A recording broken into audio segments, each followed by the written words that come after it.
회사 생활하면서 차곡차곡 모은 1,000만 원을 부동산 투자를 하려니까 좀 목돈이 더 크게 들고요. 그래서 주식부터 해보려고 하는데 뭐부터 어떻게 해야 될지 모르겠습니다. 라는 사연이었습니다. 이분 기준으로 봤을 때 딱 대표님한테 찾아왔어요. 1,000만 원. 뭐부터 시작할까요? 그러니까 부동산 같은 경우는 어쨌든 좀 목돈이 필요하잖아요. 사실 1,000만 원으로 부동산 투자를 하려고 한다. 별로 없거든요. 근데 주식은 정말 다양하게 많거든요. 국내 주식뿐만 아니라 네. 해외 주식도 할 수 있고 뭐 작은 회사, 큰 회사, 뭐 전 세계에서 가장 큰 회사도 할 수 있고요. 주식을 하라고 할 것 같아요. 저도 시작을 할 때는 네. 500만 원밖에 없었어요. 처음에 시작할 때. 할 수 있는 게 되게 많은데 일단 모르는 걸 하지 말라고 하거든요. 한 번 성공을 하냐 한 번 실패를 하냐 이게 중요한 게 아니라 예. 내가 지속적인 성공을 할 수 있어야 되거든요. 뭐 이런 말도 있잖아. 폼은 일시적이지만 클래스는 영원하다. 와. 그러니까 내가 그런 실력이 돼야 성공을 지속할 수 있는데 네. 이제 사람들이 주식 투자를 했다가 성공을 해요. 예를 들어 처음 투자를 했는데 그게 자기 실력이라고 생각을 하게 되거든요. 그 다음에는 어떻게 되냐? 그 무리를 하게 돼요. 그러고 나서 아주 큰 실패를 하죠. 그러고 나서 주식시장을 떠나게 됩니다. 자, 그럼 좋은 기업, 내가 잘 아는 기업을 볼까? 우량주라고 표현을 하잖아요. 혹은 정말 제대로 된 가치 투자자들만 안다는 중소형 알짜 종목. 그 안에서 무슨 기업을 어떻게 추려내야 될지 다음 고민이 들 것 같거든요. 그냥 주가가 오르면 좋은 종목인 건가요? 주가가 오르면 좋은 좋은 종목이죠. 거예요? 근데 좋은 회사와 좋은 주식은 다르다라는 거예요. 좋은 회사가 어떤 회사라고 생각하세요? 계속해서 이익을 잘 내는 회사? 근데 또 어떻게 보면은 소비자의 입장에서는 좋은 제품을 값싸게 제공하는 회사 또는 친환경적으로 만드는 회사가 좋은 회사일 수도 있고요. 그러니까 이거는 사람들의 가치관에 따라서 다 달라요. 근데 주식을 투자하는 투자자의 입장에서 생각을 해야 되잖아요. 그러면은 투자자 입장에서는 지속적인 성장을 하는 회사라고 하면 되는데 결국에는 어떤 회사의 주가가 오르냐 성장하는 것과 같은 말이거든요. 근데 좀 전에 말씀하신 우량주 말씀하셨잖아요. 엄청나게 큰 회사가 있다라고 해봐요. 뭐 삼성전자다. 이익이 10조라고 해봐요. 네. 근데 10조에서 15조로 올랐다. 삼성전자 이익이. 요즘에 핫한 아이템을 만드는 회사가 있는데 이 회사가 100억을 벌어요. 네. 300억으로 이익이 올랐다. 어떤 회사가 좋아 보이세요? 둘 다 좋아 보이는데 네. 이익을 말씀하셨으니까 그 증감률만 보면은 100억에서 300억 넣은 게 더 잘한 거 아니에요? 그쵸. 그 개념이 탑재가 되어 있으신 거예요. 맞춘 거예요? 네. 짧은 기간에 오르진 않겠지만 어쨌든 결과적으로는 3배, 50% 이렇게 오르는 게 맞거든요. 그러니까 네. 아무리 큰 회사, 뭐 아무리 작은 회사 이거는 중요하지 않아요. 앞으로 이익이 얼마나 성장하느냐, 성장하는 상대적인 성장률이 얼마냐 하는 게 중요한 거죠. 그래서 결론적으로 다시 한번 말씀드리면 이익이 성장을 해야 주가는 오른다. 이것만 듣고 보면 되게 외로울 때가 많은 것 같은 게 이제 호재 나왔다고 해서 보면 이미 주가는 가 있어요. 내가 아는 호재는 사실상 모든 우리나라 국민이 다 아는 호재인 거죠. 뉴스를 통해서 네. 나오니까. 그렇죠. 근데 우리 가치 투자자인 정 대표님은 다르실 거 아니에요. 네. 아직 내재 가치가 주가에 반영이 안 된 종목들을 분명히 발굴하실 텐데 이럴 때 뭔가 기준이 되는 팁이 있을지도 궁금해요. 주가가 오른다는 걸 알아야 되잖아요. 그렇죠. 어떻게 하면 미리 네. 그리고 좀 안전하게 알 수 있을까? 우선은 제가 몇 가지 가진 원칙들이 있는데 첫 번째는 메가 트렌드라는 건데 메가 트렌드라는 말 자체가 뭐예요? 좀 장기적으로 어떤 한 현상이 지속된다라는 뜻인데 이것과 좀 반대되는 개념의 단어는 유행이라고 생각을 하시면 될 것 같아요. 일시적인 유행이냐, 십수년 갈 수 있는 메가 트렌드이냐. 보통 이런 메가 트렌드들은 어떤 구조적인 그 변화를 동반을 하고 있거든요. 그러니까 예를 들어서 출산율의 감소라든지 네. 아니면 고령화, 여행 인구의 증가, 사회 구조적인 부분과 맞닿아 있어요. 네. 그리고 신선식품의 온라인화, 1인 가구 늘어나면서 네, 1인 가구 증가, 이런 물류 시스템이 이제 체계적으로 갖춰지다 보니까 제때제때 배송, 신선하게 배송이 될 수 있는 그런 환경이 된 거죠. 그러니까 이런 구조적인 변화가 동반이 되는 게 메가 트렌드라고 볼 수 있고요. 뭐 유행 같은 경우는 뭐 패션 유행도 마찬가지고 바지가 올해는 통이 좁은 게 유행했다가 큰 게 유행했다가 뭐 이런 맞아요. 것들처럼 롱패딩에서 네, 쇼패딩으로 가고 이렇게 이제 그런 것들이랑 비교를 해보시면 될 것 같아요. 근데 이제 제가 이거를 말씀을 드리는 이유는 뭐냐면 메가 트렌드라는 것은 우리의 미래에 대한 예측을 기본적으로 쉽게 만들어줘요.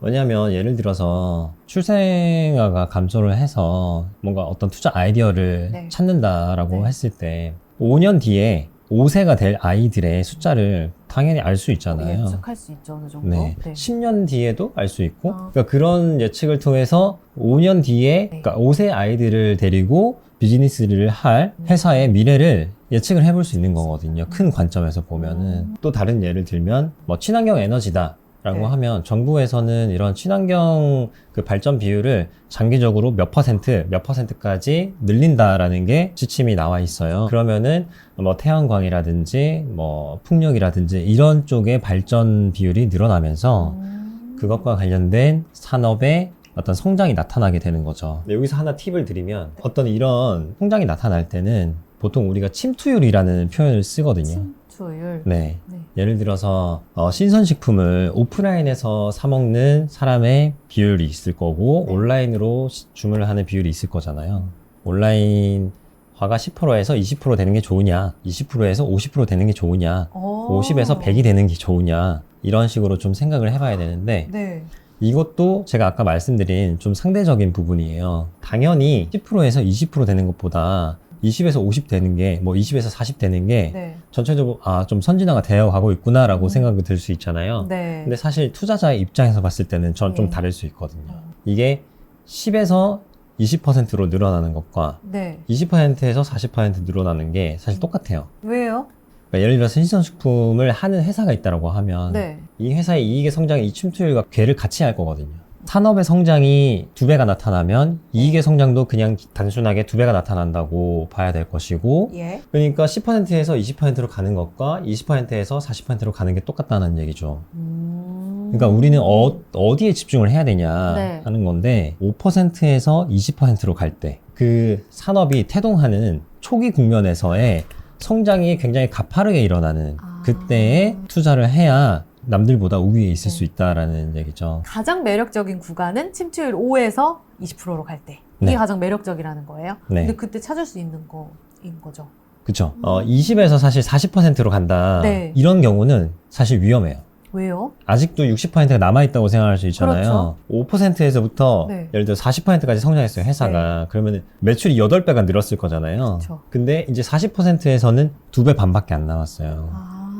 근데 이런 시장에서는 또 경쟁이 되게 치열해지게 돼요. 점유율을 빼앗길 수 있는 여지도 있기 때문에 이런 메가 트렌드나 어떤 트렌드를 내가 발견했을 때는 네. 내가 어떤 초기 국면인지 좀 많이 지나왔는지 이거를 좀 체크를 해볼 필요가 있습니다. 메가 트렌드를 발견하는 것도 사실 어려운데 그 침투율을 아는 건 더 어려울 것 같은데 정 대표님 침투율은 어떻게 확인하세요? 산업 자료라든지 이런 네. 것들이 요즘에는 통계청에서 디테일하게 좀 많이 잘 해주거든요. 네. 정말 뭐 이런 것까지 있어? 라고 할 정도로 자료가 많이 정리가 돼 있는데 뭐 신선식품이 있다 그러면은 구글에서 신선식품 시장 규모, 내가 생각하는 시장과 전체 시장을 비교를 하는 건데 신선식품 시장 규모, 그러니까 가장 쉽게 볼 수 있는 거는 이런 이미지를 보는 게 가장 빠르게 볼 수 있어요. 네. 이런 걸 참고하신다는 그러니까 이게 거군요. 2018년 신선식품 연간 구매액이 22조라고 되어 있어요. 네네. 보시면 사람들이 이미 많이 검색했죠. 네.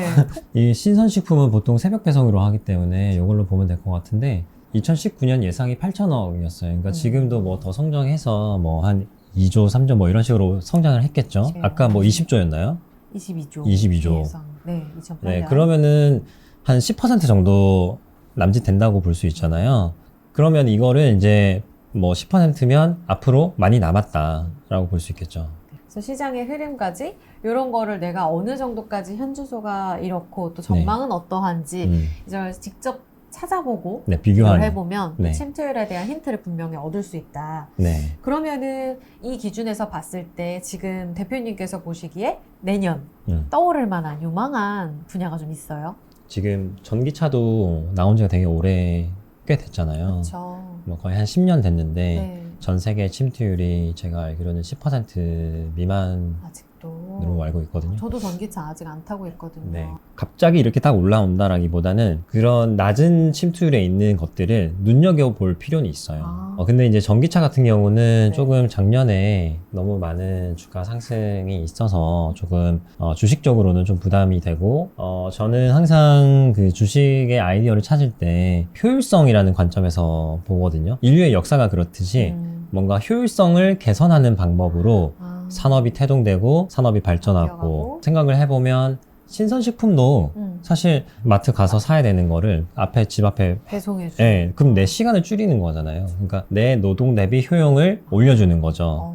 그런 것들 중에서 이제 예. 좀 생각을 저도 계속 하고 있는데 이제 자율주행. 전기차가 되고 나서 그 다음에 영역일 수도 있지만 어쨌든 제 생각에는 아주 큰 산업이 될 수 있을 것 같다라는 생각이 들고 좋은 비즈니스가 될 것 같다라는 생각이 들어요. 그러니까 앞으로 자율주행을 하는 업체, 그러니까 자동차 업체들이 어떻게 비즈니스를 할지는 정해지진 않았지만 네. 그러니까 저는 상상하는 걸 좋아하거든요. 네. 제 생각에는 자동차 업체가 그냥 택시 회사가 될 것 같아요. 예를 들자면 내가 지금 역삼동에서 영등포구까지 집에 가고 싶다라고 했을 때 자율주행을 주소로 입력하면은 금액이 나와요. 뭐 예를 들어 500원. 예. 내 차지만 자율주행 하려면 500원. 왜냐면 우리가 뭐 어떤 핸드폰을 사용할 때 통신을 이용하잖아요. 자율주행도 무조건 통신을 이용을 해야 되고 그 안에서 어떤 부가적인 서비스의 영역이기 때문에 네. 당연히 그렇게 가지 않을까? 라고 생각을 하고 있어요. 전 세계의 모든 차가 택시가 되는 그런 나만의 기사를 부리는 네, 그런 그쵸. 시장이 될 수 있다는 거잖아요. 근데 그 당장 내년에 그 기술이 될까, 대표님?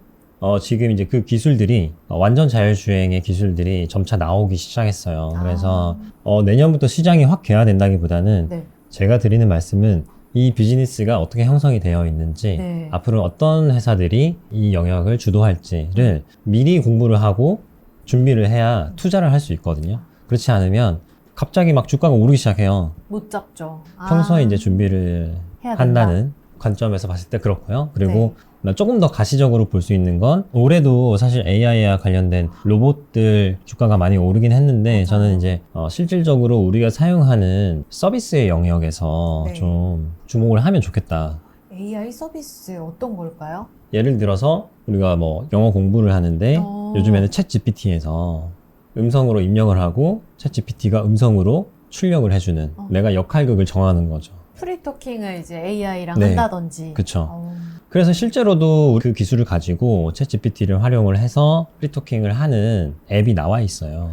근데 이런 분야, 그러니까 뭐 그래픽이라든지 뭐 음악이라든지 이런 영역들도 충분히 많이 AI가 해줄 수 있는 부분이 많을 것 같거든요. 네. 요즘에는 뭐 사람들이 많이 하는 법들 중에 하나가 챗 GPT로 동화를 만들어서 아마존에 판매하는 그런 것들을 많이 한다고 하더라고요. 그런 창작의 분야까지도. 네. 내가 설정을 해주는 거죠. 네. 뭐 주인공은 어떤 캐릭터야, 배경은 뭐고, 이러이러한 스토리가 있는데 이런 역경을 만나서 극복을 하는 거야. 네. 그럼 그 서비스의 영역은 말씀하신 교육이라든지 창작까지도 뭐 헬스케어도 포함이 될 거고 굉장히 다양하겠는데요? 네. 그래서 이런 영역에서 AI가 필요하고 실질적으로 사람들에게 효율성을 개선시켜 줄 수 있는지를 평소에 좀 관찰을 많이 하다 보면은 주식을 보다가 이렇게 딱 찝히는 부분이 있거든요. 그러면 남들보다 훨씬 빨리 기회를 잡을 수 있죠. 아직 제대로 된 투자를 하지 않은 분들이 충분히 많다라는 이야기를 서두에 해주셨고, 월급쟁이 부자들, 우리 TV 구독하시는 분들은 주식 투자하시는 분들도 많지만 부동산 투자자분들이 좀 더 높은 비중으로 많이 계신단 말이에요. 네. 그런 분들께 왜 지금 주식 투자인가, 왜 기회인가에 대해서 이야기를 해주시면 좋을 것 같아요. 제가 고등학교 때 후배 중에서 주식을 하는 친구가 있었어요. 고등학교 때요? 네. 오, 일찍 눈을 뜨셨네요. 네, 그때는 뭐 쟤는 좀 이상한 애다라고 생각을 했었는데 네. 지금 생각해보면 저 친구는 조금 안목이 있었구나. 친구다. 네, 그런 생각이 들었죠. 그러니까 어쨌든 지금이라는 거는 뭐 어쨌든 가장 빠른 시기에 복리의 효과를 누리기 위해서 라는 것도 중요한 부분인 것 같고요. 네. 부동산 시장도 그렇고 주식 시장도 그렇고 뭐 경기가 좋거나 안 좋거나 하긴 하겠지만 제가 느끼기에는 부동산 시장이 안 좋을 때가 많잖아요. 정말 좋을 때는 한때거든요. 뭐 정말 일부 구간. 나머지 구간에서는 막 다 좋다. 다 같이 파티를 하는 그런 분위기는 아닌 것 같아요. 약간 좀 이제 평이한 그런 뭐 주식으로 치면 약간 박스권의 그런 상황일 때 부동산을 그냥 지고 가만히 있는 것보다는 내가 뭔가를 좀 더 공부를 해서 투자를 할 수 있는 기회를 찾으면 좋잖아요. 근데 주식은 제가 생각하기에는 정말 많은 기회가 있거든요. 저만 안 되는 건가? 안 누군가는 되시나요? 정말 환호를, 누군가는 환호를 하지만 늘 내가 사면 이제 내리고 박스권인 것 같고 결국 한 해를 놓고 보면은 제로인 것 같고 그런 생각이 드는데 그게 네. 아니에요? 주식시장에서 돈을 못 버는 사람들의 공통적인 특징은 공부를 준비를 하지 않은 상태에서 시작했다가 상처를 입고 떠나는 사람들이 많기 때문에 맞아요. 그렇거든요. 네. 상처 입어도 네. 붙어 있어야 돼요. 제가 깡통을 총 3번 찼거든요. 오. 계좌가 뭐 거의 0으로 되는 그런 상황이 어머. 3번 있었는데 그 3번을 차면서도 어쨌든 그래도 나는 주식을 해야 돼. 이게 붙어 있어야 된다는 거죠. 그렇게 붙어 있는 사람들은 결국에는 자기 것을 찾게 되고 자기가 많은 기회를 볼 수 있는 안목을 가지게 되더라고요. 그러니까 사실 부동산이랑 주식이랑 경기가 사실 좀 반대로 원래 움직이거든요. 부동산 좋을 때는 주식 안 좋고 주식이 네. 선행이라서 그런가요? 네, 그렇죠. 이제 부동산 좀 쉬실 때는 네. 주식을 하시면 좀 더 좋지 않을까. 그리고 이런 말도 있어요. 주식 투자자는 세상의 모든 걱정 근심을 짊어지고 살아야 된다고. 실제로 그러세요? 예, 그렇죠.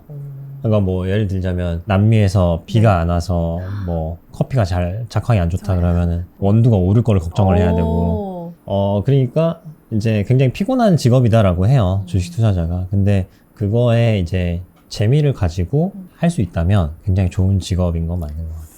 게다가 좋은 투자 방법이다. 그렇죠. 네. 진짜 주식 투자에 진심인 우리 정우성 대표의 이야기를 듣고 있습니다. 부동산을 아예 몰랐었어요. 감으로 대출 한 이 정도면 되겠지? 사장님한테 그냥 물건 보여달라 그러고 막 이렇게 계산을 해주셨어요. 근데 하나도 모르겠는 거예요. 이렇게 내 집 마련하는 게 맞나? 너나이님이 강의에 대해서 언급을 하셨는데 A to Z까지 다 알려주셨어요. 아파트 이름만 얘기했는데 그거에 대해서 다 알고 계신 거예요. 어떤 지역을 선정을 해가지고 예산을 어떻게 설정해야 되는지 딱 알려주시는 게 저는 되게 신선했어요. 한 번도 그렇게까지 계산해보지는 않았었거든요. 부동산에 가서 어떻게 해야 되고 매물을 어떻게 봐야 되고 그걸 어떻게 매수까지 이을 수 있는지 그거를 진짜 하나하나 다 체계적으로 알려주시더라고요. 그래서 내 집 마련은 이런 프로세스로 해야 되구나. 서울이나 경기도에서는 이렇게 집을 봐야 되는구나. 이런 가격일 때 굉장히 싼 가격이구나. 이런 거를 이제 판단할 수 있는 이 강의를 듣는 거를 망설이는 분들의 마음이 너무 이해가 돼요. 제가 그랬었기 때문에 이게 과연 맞나? 그런 생각을 많이 했었지만 너무 체계적이었고 정말 신뢰가 많이 가는 강의였던 것 같아요. 내가 이거만 보면 내 집 마련만큼은 후회 없이 할 수 있겠다. 그런 생각이 들었던 것 같아요.